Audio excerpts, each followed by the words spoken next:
اعوذ باللہ من الشیطان الرجیم بسم اللہ الرحمن الرحیم وَلَقَدْ مَنَنَّا عَلَى مُوسَىٰ وَهَارُونَ، یہ قصص النبیین کے انداز کی صورت ہے جو میں یہ اصطلاحات سے آپ کو واقف کرا چکا ہوں۔ وَلَقَدْ مَنَنَّا عَلَى مُوسَىٰ وَهَارُونَ، اور اسی طرح ہم نے موسیٰ اور ہارون پر بھی احسان فرمایا۔ وَنَجَّيْنَاهُمَا وَقَوْمَهُمَا مِنَ الْكَرْبِ الْعَظِيمِ، اور ہم نے انہیں دونوں کو اور ان کی قوم کو کرب عظیم، اس بڑی کرب سے اور بڑے غم اور اردو سے نجات دلائی، نجات دی۔ وَنَصَرْنَاهُمْ فَكَانُوا هُمُ الْغَالِبِينَ، اور ہم نے ان کی مدد کی پھر وہی غالب ہوئے، یعنی ان کے سامنے ان کا دشمن جو ہے غرق ہوا۔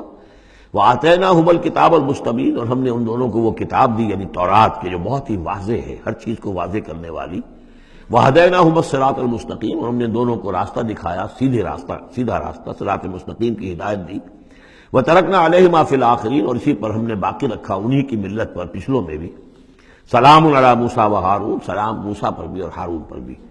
انا کذالک نجزی المحسنین انہما من عبادنا المؤمنین وان الیاس لمن المرسلین، اور یقیناً الیاس بھی ہمارے رسولوں میں سے تھے، یہ حضرت ہارون کی نسل میں سے تھے۔ اور بال بک ایک شہر ہے بال کا، بک اصل میں پرانی عبرانی زبان میں شہر کو کہتے تھے، بکہ، تو یہ بکہ جو تھا یہ بک، تو بال بک، بک کا شہر۔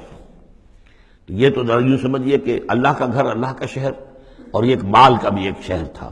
بال ان کا بہت بڑا معبود تھا اور وہ سانڈ کی شکل میں اس کا بت بنتا تھا۔ وَإِنَّ إِلْيَاسَ لَمِنَ الْمُرْسَلِينَ إِذْ قَالَ لِقَوْمِهِ أَلَا تَتَّقُونَ، جبکہ انہوں نے اپنی قوم سے یہ کہا کہ تم تقوی اختیار نہیں کرتے، ڈرتے نہیں ہو۔ أَتَدْعُونَ بَالًا، تم پکارتے ہو بال کو، وَتَذَرُونَ أَحْسَنَ الْخَالِقِينَ، اور جو بہترین خالق ہے اس کو تم نے چھوڑ دیا ہے۔ اللہ ربکم، جو اللہ ہے تمہارا رب ہے، ورب آبائکم الاولین، اور تمہارے جو پچھلے آباء و اجداد تھے ان سب کا رب ہے۔ فکذبوہ فانہم لمحضرون، تو انہوں نے اس کو جھٹلا دیا اور تو وہ سب کے سب جو ہیں وہ پکڑے ہوئے آئیں گے قیامت کے دن، گرفتار ہو کر حاضر کر دیے جائیں گے، محضر ہوں گے۔ الا عباد اللہ المخلصین، سوائے ان میں سے ان اللہ کے نیک بندوں کے کہ جن کو اللہ نے اپنے لیے خالص کر لیا تھا۔ وَتَرَكْنَا عَلَيْهِ فِي الْآخِرِينَ، اور ہم نے اسی پر پھر باقی رکھا پچھلوں میں بھی اسی ملت، اسی طریقے کا ایک تسلسل چلا آ رہا ہے۔ إِنَّ هَٰذِهِ أُمَّتُكُمْ أُمَّةٌ وَاحِدَةٌ، یہ بات دو مرتبہ یہ آیت آ چکی ہے۔ سلام علی الیاسین انا کذالک نجزی المحسنین انہ من عبادنا المؤمنین۔ اب یہ جو بار بار آ رہی ہیں آیتیں، میں ان کا ترجمہ نہیں کر رہا ہوں، اور بہت سادہ بھی ہیں کہ جن کے ترجمے کی ضرورت نہیں ہے۔ وَإِنَّ لُوطًا لَمِنَ الْمُرْسَلِينَ، اور یقیناً لوط بھی رسولوں میں سے تھے۔ إِذْ نَجَّيْنَاهُ وَأَهْلَهُ أَجْمَعِينَ، جبکہ ہم نے اسے بھی نجات دی اور ان کے گھر والوں کو بھی، سب کو۔ اصل میں اس کے سب کی تفصیل قرآن مجید سے تو ایسے معلوم ہوتا ہے کہ خاصا بڑا خاندان ہوگا، خاصا بڑا گھرانہ ہوگا، جن میں سے صرف ایک جو ہے عورت، ان کی بیوی جو تھی وہ رہ گئی پیچھے۔ تورات سے یہ معلوم ہوتا ہے کہ ان کی صرف 2 بیٹیاں تھیں اور کوئی خاندان نہیں تھا، بس وہ اپنی 2 بیٹیوں کو لے کر نکلے ہیں، واللہ عالم۔ قرآن کے بیان سے اندازہ جو ہوتا اہل، تو معلوم ہوتا کہ خاندان جو ہے وہ کسی سائزیبل ہوگا، واللہ عالم۔ الا عجوزا فی الغابرین، سوائے ایک بڑھیا کے جو پیچھے رہنے والوں میں تھی۔ ثم دمرنا الاخرین، پھر ہم نے جڑ سے اکھاڑ کر پٹک دیا پچھلوں کو، باقیوں کو۔ وانکم لتمرون علیہم مصبحین، اور تم گزرتے ہی ہو صبح کے وقت ان پر سے، یعنی جہاں ان کے کھنڈرات تھے، جس کے بارے میں ابھی حال ہی میں خبر آئی ہے کہ کچھ برٹش جو ہیں آرکیالوجی وغیرہ سے جن کو دلچسپی ہے اور جو اس کے ماہر ہیں، تحقیق کی ہے کہ وہ ڈیڈ سی کے پانی کی سطح کے نیچے اب آثار تلاش کیے جا چکے ہیں اس سدوم اور عمورہ کے، وہ موجود ہیں، اور تورات اور قرآن دونوں کی پوری توثیق ہو گئی ہے۔ انشاءاللہ اب یہ ساری اب حضرت نوح علیہ السلام کی کشتی بھی، وہ بھی لوگوں کی نگاہوں کے سامنے آ جائے گی، اس لیے کہ قرآن کے انداز سے یہ معلوم ہوتا ہے کہ ایک وقت میں وہ بھی ایک بڑی آیت کی حیثیت سے ظاہر ہوگی، اور یہ کہ یہ ساری چیزیں جو لوگوں کے سامنے ایک ثبوت کے طور پر آتی چلی جائیں گی۔ یہ ساری تاریخ جو قرآن بیان کر رہا ہے اور تورات نے بیان کی، صحیح ہے۔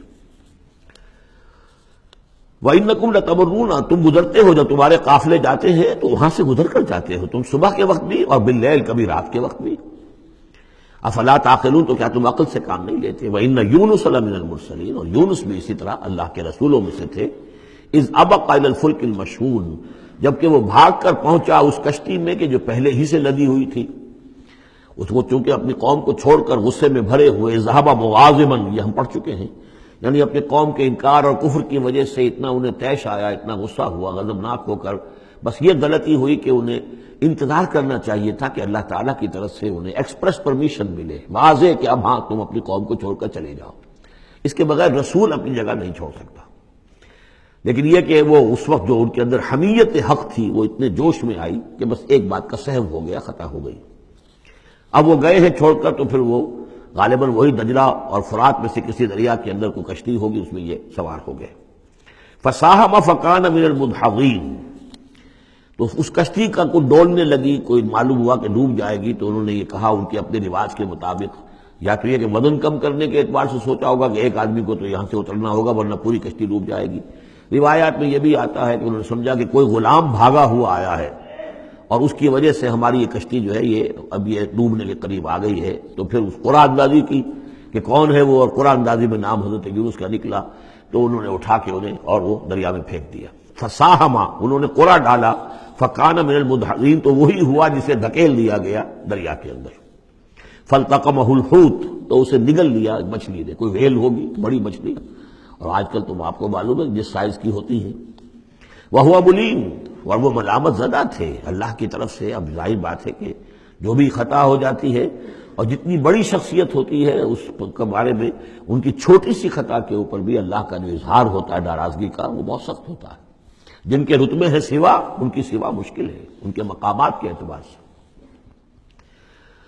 فلولا انہ کان من المسبحین، تو اگر نہ ہوتے وہ تسبیح کرنے والوں میں سے، لا الہ الا انت سبحانک انی کنت من الظالمین، وہ ہم پڑھ چکے ہیں آیت کریمہ. اس کا انہوں نے اس کشتی اس مچھلی کا معاملہ اللہ نے ایسا خاص بھی رکھا ہوگا کہ کوئی اور ان کو جو ہے وہ ابھی ان کی موت وہاں واقع نہیں ہوئی اس کے اندر گھٹن کی وجہ سے. اللہ کے اختیار میں سب کچھ ہے، اور وہ وہاں زندہ بھی رہے اور تسبیح کرتے رہے. فلبث فی بطنہ الی یوم یبعثون، للبث، تو وہ رہتا اگر وہ نہ ہوتا مسبحین میں سے، تسبیح نہ کرتا، یہ آیت کریمہ کا ورد وہاں نہ انہوں نے کیا ہوتا، تو یہ کہ وہ پھر رہتا اسی کشتی اسی مچھلی کے پیٹ میں یوم یبعثون، قیامت تک، وہیں سے ان کا بعث بعد الموت ہوتا. فنبذناہ بالعراء، لیکن یہ کہ انہوں نے چونکہ اللہ سے اپنی معافی چاہی اور استغفار کیا، لا الہ الا انت سبحانک انی کنت من الظالمین، تو اللہ تعالیٰ نے ان کو اس مچھلی کو حکم دیا، اور مچھلی نے اسے بالعراء، ایک چٹیل میدان میں کہیں اگل دیا، اور جا کر وہ ایک ساحل کے پر کسی پر چٹیل میدان کے اوپر وہ ڈال دیے گئے. وہو سقیم، حالت ان کی خستہ تھی.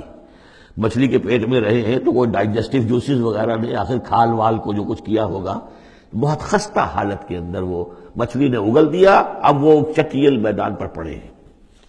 اب یہ جو ہے فَأَنبَتْنَا عَلَيْهِ شَجَرَةً مِّن يَقْطِين، تو ہم نے اس پر ایک یقطین کا درخت اگا دیا. اس کی مجھے اس سے پہلے کئی تفاسیر میں تو نہیں ملی ہے بات، لیکن ہمارے ہاں ایک صاحب یہی کراچی میں ان کا انتقال ہوا 3 سال پہلے، احمد الدین مارہروی، یہ محکمہ تعلیم سے متعلق تھے، اللہ تعالیٰ ان پر اپنی رحمت نازل فرمائے. تو وہ محکمہ تعلیم میں کبھی رہے ہیں مکران کے علاقے میں، تو ان کا وہاں ایک بیل ہوتی، اگین کہتے ہیں، اگین، یہ یعنی بلوچوں کے ہاں اور مکرانیوں کے ہاں اس کا نام اگین ہے. اور وہ بیل ایسی ہے کہ جس کے پتے بڑے بڑے ہوتے ہیں اور وہ زمین میں پھیلتی جاتی ہے، اور اس کے اندر کچھ ایسا انسیکٹیسائیڈ ہے، کوئی ایسی چیز ہے ریپیلنٹ ہے کہ کوئی جو ہے حشرات الارض اس کے قریب نہیں آتے. تو اللہ تعالیٰ نے وہ اگین کا درخت جو ہے، یقطین جو ہے، اب وہ قاف گاف بنتا ہے، وہ تو آپ کو معلوم ہے پورے سعودی عرب میں بھی قاف جو ہے قم کو وہ گم ہی کہتے ہیں، تو یقطین سے یقین سے اگین وہ بن گیا ہوگا. تو وہ اب بھی موجود ہے، وہ پودا وہ ایک بیل کی طرح پھیلتا ہے، اور اس کا جو ہے جیسے ہمارے یہاں گھیا ہوتا ہے، گول گھیا، اس قسم کا اس کا پھل ہوتا ہے، بہت میٹھا، وہ اس میں لگتا ہے. تو اللہ تعالیٰ نے ان کے لیے گویا کہ انتظام کر دیا کہ یہ یہاں پڑے ہیں تو ان کے زخم وغیرہ ٹھیک ہوں، کھال صحیح ہو، لہذا ان کے اوپر کوئی جو ہے حشرات الارض ان کے اوپر حملہ آور نہ ہو جائیں، کوئی بیکٹیریا نہ آ جائیں. تو وہ چیز ریپیلنٹ جو ہے وہ اس کے اندر موجود تھی اگین کے اندر. وَأَنبَتْنَا عَلَيْهِ شَجَرَةً مِّن يَقْطِين، ہم نے یقطین کی ایک بیل اس کے اوپر اگا دی. اب اس کا سایہ بھی ہو گیا، دھوپ سے بھی بچت ہو گئی، اور وہاں پڑے پڑے ہی وہ جو پھل جو ہوگا اس کا کہ جو اندر مٹھاس بھی تھی اور غذا بھی دے رہی ہے، تو وہاں سے ان کو وہ پھل بھی اللہ نے دے دیا. وَأَرْسَلْنَاهُ إِلَىٰ مِائَةِ أَلْفٍ أَوْ يَزِيدُونَ، پھر ہم نے انہیں ٹھیک کر کے یعنی صحت یاب کر کے پھر ہم نے انہیں بھیج دیا 1,00,000 انسانوں کی طرف. آیا یہ اپنی ہی قوم کی طرف واپس آئے ہیں یا کسی اور قوم کی طرف بھیجے گئے، یہ یقین کے ساتھ معلوم نہیں ہے، لیکن یہ کہ پھر انہیں، اور غالباً یہی ہے اغلب کہ اپنی ہی قوم کے پاس واپس آ گئے، جن کا کہ عذاب ٹل گیا تھا. حالانکہ عذاب کے آثار شروع ہو چکے تھے، لیکن سورہ یونس میں ہم پڑھ چکے ہیں ایک ہی یہ واقعہ ہوا ہے تاریخ میں کہ عذاب کے آثار شروع ہونے کے بعد کوئی قوم توبہ کرے اور اس کی توبہ قبول ہو جائے، اور یہ کہ عذاب الہی ٹل جائے۔ فارسلناہ الی مئۃ الف او یزیدون، تو ہم نے 1,00,000 کے آدمی یا ان سے بھی کچھ زیادہ کی طرف انہیں بھیجا، فآمنوا فمتعناہم الی حین، تو وہ ایمان لے آئے اور ہم نے پھر انہیں دنیا کا سامان متاع دنیاوی عطا کیا ایک خاص وقت تک کے لیے، یعنی فریش لیز آف ایگزسٹنس، ایک نئی ان کو مہلت دے دی بقا کی۔ صدق اللہ العظیم۔